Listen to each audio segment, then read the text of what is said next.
નમસ્કાર, હાલર એક્સપ્રેસ ન્યૂઝમાં આપનું હાર્દિક સ્વાગત છે। દરરોજના બ્રેકિંગ સમાચાર જોવા અમારી ચેનલ સબસ્ક્રાઇબ કરો। ચાલો જોઈએ આજના તાજા બ્રેકિંગ સમાચાર। જેતપુરમાં ચાર પગનો આતંક। જેતપુર ચાંપરાજપુરની આગળ જીઠુડી રોડ કેનાલ વાળો જૂનો સીમ વિસ્તારમાં દીપડાએ ખેડૂત ઉપર હુમલો કર્યો।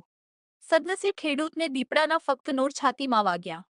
જમનભાઈ અમીનપરા વાડીમાં દવા છાંટતા હતા તે દરમિયાન દીપડાએ હુમલો કર્યો। સદનસીબ ખેડૂતના છાતીના ભાગમાં ફક્ત દીપડાના પંજાના નોર વાગ્યા। ખેડૂત ઈજાગ્રસ્ત થતા જેતપુર સરકારી હોસ્પિટલ ખસેડાયા। ફોરેસ્ટ વિભાગ ઘટના સ્થળ પહોંચી દીપડાનું લોકેશન મેળવવા સર્ચ શરૂ કર્યું। તમારું નામ? જમનભાઈ ભીખાભાઈ અમીપરા। જમનભાઈ, શું બનાવ બન્યો? દવા છાંટતો હતો અને સામે સામે થઈ ગયા, દીપડો સૂતો હતો અને સીધી છલાંગ મારી દીધી મારી માથે। આ કઈ બાજુનો આ વિસ્તાર છે? ચાપરાજપુર આપણે જીથુડી રોડ ઉપર જેતપુરની જ સીમ આવે।